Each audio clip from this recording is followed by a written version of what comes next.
بسم الله الرحمن الرحيم.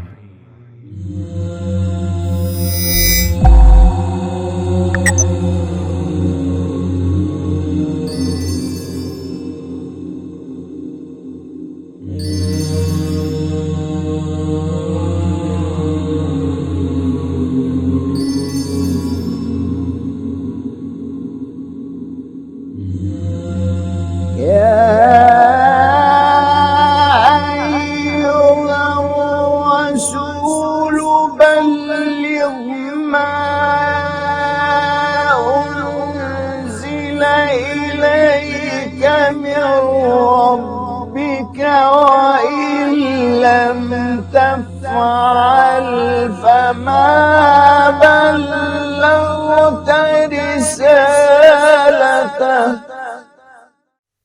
اعوذ باللہ من الشیطان الرجیم. بسم اللہ الرحمن الرحیم. الحمد لولیہ والصلاة علی نبیہ. اما بعد. قال رسول اللہ صلی اللہ علیہ وآلہ وسلم: من کنت مولاہ فہذا علی مولاہ، اللہم والی من والاہ وعاد من عادہ. کسی بھی واقعہ اور حادثے کو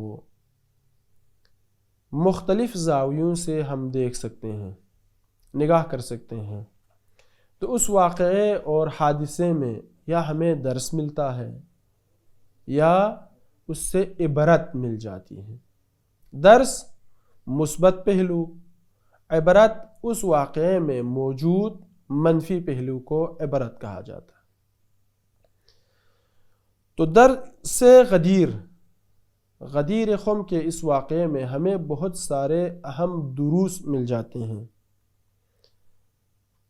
اس کی طرف ہم یہ نگاہ کر سکتے ہیں کہ واقعاً اس میں تاریخ کے لیے یا اجتماع مسلمانوں کے لیے، دوسرے مکاتب کے لیے جو دیکھنا چاہتے ہیں کہ حدیث غدیر اور اس واقعے میں کیا کچھ درس رکھے ہوئے ہیں، کچھ لینا چاہتے ہیں، یا واقعاً کچھ ایسی چیزیں بھی رونما ہوئی جس سے ہم دور رہنا چاہیے. تو سب سے پہلے ہم اگر اس کی مثبت پہلو کو اگر دیکھا جائے، درس کے حوالے سے دیکھا جائے، تو ہمیں معلوم ہوتا ہے کہ اس واقعے میں کچھ مثبت اور بہترین دروس اور پہلو پائے جاتے ہیں. ان میں سے ایک یہ ہے کہ غدیر خم میں پیغمبر اکرم صلی اللہ علیہ وآلہ وسلم نے اعلان کر دیا کہ خلافت و ولایت انتخابی نہیں ہو سکتی بلکہ انتصابی ہے، الہی ایک مقام و منصب ہے. حدیث غدیر نے یہ اعلان کر دیا، ہمیں یہ بتلایا کہ خلافت جس طرح قرآن نے کہا ہے الہی ہے، یہ لوگوں کے انتخاب کرنے سے کوئی امام نہیں بن سکتا، کسی کے انتخاب کرنے سے ولی اور خلیفہ یا نبی نہیں بن سکتا، بلکہ خداوند عالم کی طرف سے اعلان شدہ ایک منصب ہے. جس طرح مختلف جگہوں پر اس چیز سے استناد اور استفادہ کیا گیا ہے کہ یہ خلافت لوگوں کی طرف سے انتخاب کرنے والی کوئی چیز نہیں، امامت منصب الہی ہے، عہدہ الہی ہے، خداوند عالم کی طرف سے تفویض شدہ ایک منصب ہے، ایک شے ہے، لوگ اس کو انتخاب نہیں کر سکتے. اسی طرح فرمایا گیا کہ ان الامر الی اللہ یضعہ حیث یشاء. یہ خلافت اور یہ امامت ایک ایسا عہدہ ہے جہاں خدا چاہتا ہے وہیں پہ رکھا جاتا ہے. قرآن کریم میں بھی اسی منصب کی طرف اشارہ کرتے ہوئے فرمایا وما کان لمؤمن ولا مؤمنۃ اذا قضى اللہ ورسولہ امرا ان یکون لہم الخیرہ.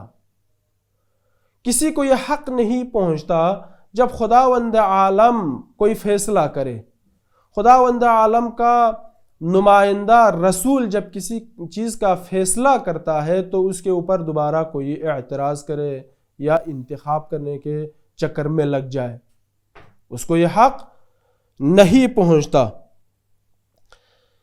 پیغمبر اکرم صلی اللہ علیہ وآلہ وسلم نے بھی اس چیز کی طرف اشارہ کرتے ہوئے فرماتے ہیں کہ یا عباد اللہ انتم کالمرضی،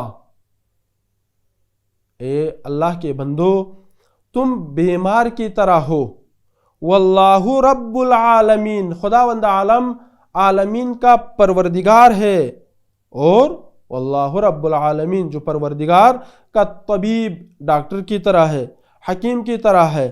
فصلاح المرضى فيما يعلمه الطبيب، بیمار کے بارے میں ڈاکٹر ہی بہتر جانتا ہے، خود بیمار اپنی بیماری کے بارے میں نہیں جانتا جتنا ڈاکٹر اس کے بارے میں جانتا ہے۔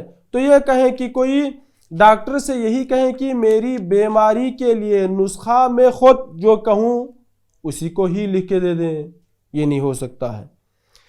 تو یہاں پر امت کی صلاح بھی خدا بہتر جانتا ہے، امت کی صلاح کے لیے بھی خداوند عالم نے اپنی طرف سے نمائندہ انتخاب کر لیا ہے۔ ایک یہ درس۔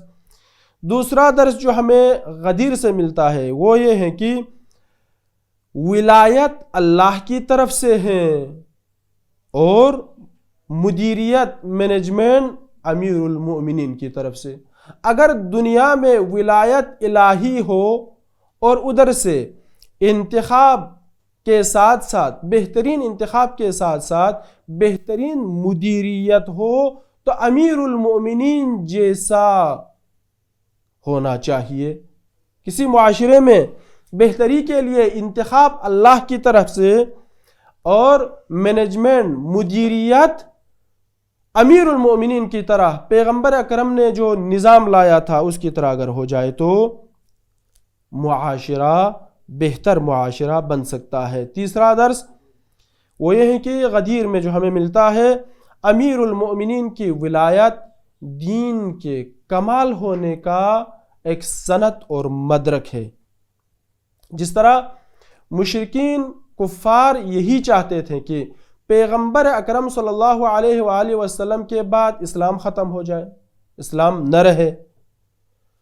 وہ لوگ مختلف جنگوں کے ذریعے سے، مختلف تنازعات، لڑائی جھگڑے کے توسط سے وہ لوگ یہی چاہتے تھے کہ پیغمبر اکرم صلی اللہ علیہ وآلہ وسلم کے بعد اسلام ختم ہو جائے، نہ رہے۔ لیکن خداوند عالم کا یہی فیصلہ تھا کہ پیغمبر اکرم کے بعد بھی یہ اسلام زندہ رہے، اسلام رہے۔ اسی لیے جب غدیر کا اعلان ہو گیا دشمن مایوس ہو گئے۔ وہ لوگ یہی سوچ رہے تھے کہ پیغمبر کے بعد اسلام نہیں رہے گا، لیکن جب یہ سسٹم کا اعلان ہو گیا، ولایت کا اعلان ہو گیا تو وہ لوگ مایوس ہو گئے۔ الیوم یئس الذین کفروا من دینکم، اور الیوم اکملت لکم دینکم واتممت علیکم نعمتی ورضیت لکم الاسلام دینا۔ اور چوتھا درس جو مہم ہمیں ملتا ہے غدیر سے، غدیر وحدت کا پیغام دیتا ہے، غدیر محور وحدت ہے۔ پیغمبر اکرم صلی اللہ علیہ وآلہ وسلم نے خود غدیر خم میں اس وحدت کا عملی نمونہ دکھا کر چلے گئے، سب کو اکٹھا کر دیا، مختلف رنگیں، مختلف نسلیں وہاں پر جمع ہو گئے اور سب کو ایک ہی چیز پر بیعت کرایا، امیر المومنین کی ولایت کا اقرار کرایا اور سب کو متحد مسلم اور امت مسلمہ، امت واحدہ بنا کر پیغمبر اکرم صلی اللہ علیہ وآلہ وسلم دنیا سے چلے گئے۔ تو یہاں غدیر افتراق کا باعث نہیں بلکہ وحدت و اتحاد کا ایک مظہر اور عملی نمونہ ہے۔ پانچواں درس یہ ہے کہ ہمیں اس ولایت کے اس نعمت پر ہمیشہ شکر گزار رہنا چاہیے۔ اگر ہم شکر کریں تو خداوند عالم کی طرف سے یہ نعمت ہمیشہ جاری رہے گی۔ لَإِن شَكَرْتُمْ لَأَزِيدَنَّكُمْ، اگر ہم شکر کریں تو خداوند عالم کی طرف سے یہ نعمت ہمیشہ فراوانی کے ساتھ نازل ہوتی رہیں گی۔ تو ہمیں یہ ہمیشہ ذہن میں رکھنا چاہیے کہ خداوند عالم کے اس بہت بڑی نعمت پر، جس پر خداوند عالم نے خود ارشاد فرمایا ورضیت لکم الاسلام دینا، میں خوش ہو گیا۔ تو عید غدیر صرف مسلمان یا مومنین کی خوشی کا دن نہیں بلکہ خود پروردگار عالم کی خوشی کا بھی دن ہے۔ اس میں ہم خوش ہونے کے ساتھ ساتھ اس بہت بڑی نعمت کا شکر گزاری بھی ہمیں کرنا چاہیے۔ خدا ہم سب کو انشاءاللہ اس نعمت کی پاسداری اور اس کے حفظ کرنے کی، اور انشاءاللہ خداوند عالم ہم سب کو دنیا میں اس نعمت کے ساتھ، اس نعمت کو دل میں رکھ کر زندگی بسر کرنے کی توفیق عنایت کرے۔ والسلام علیکم ورحمۃ اللہ وبرکاتہ۔